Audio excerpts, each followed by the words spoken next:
വഖഫ് നിയമത്തെ കുറ്റപ്പെടുത്തി സംസ്ഥാന സർക്കാരിൽ വിശ്വാസമർപ്പിച്ച് ബിഷപ്പ് ആംബ്രോസ് പുത്തൻവീട്ടിൽ.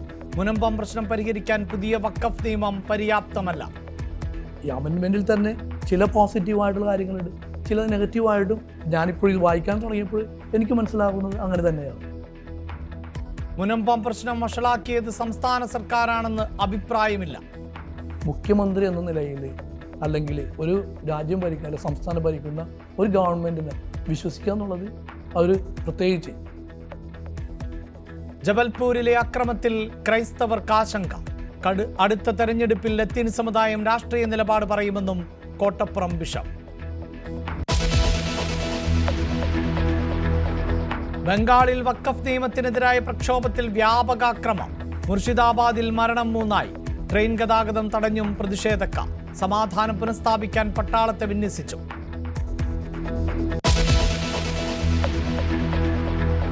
ബില്ലുകളിൽ ഒപ്പിടാൻ സമയപരിധി നിശ്ചയിച്ച വിധിക്കെതിരെ കേന്ദ്ര സർക്കാർ നീക്കം. പുനഃപരിശോധനാ ഹർജി നൽകിയേക്കും.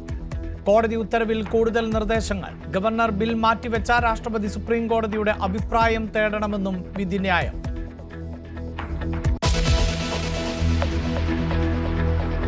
ഭീകര സംഘടനാ റിക്രൂട്ട്മെന്റിനായി തഹാവൂർ റാണ കൊച്ചിയിൽ ഇന്റർവ്യൂ നടത്തി.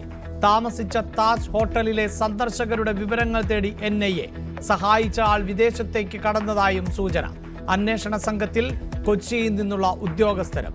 റാണയെ കൊച്ചിയിൽ എത്തിച്ച തെളിവെടുക്കാനും ആലോചന. ഷൈൻ ടോം ചാക്കോയെ വെറുതെ വിട്ട ലഹരിക്കേസിൽ പോലീസിനെ കുറ്റപ്പെടുത്തി വിചാരണ കോടതി. നടപടിക്രമങ്ങൾ പൂർത്തിയാക്കുന്നതിൽ ഗുരുതര വീഴ്ചകൾ. പിടിച്ചെടുത്ത കൊക്കൈനിന്റെ ഘടകങ്ങൾ വേർതിരിച്ച് പരിശോധിച്ചില്ലെന്ന് കോടതി.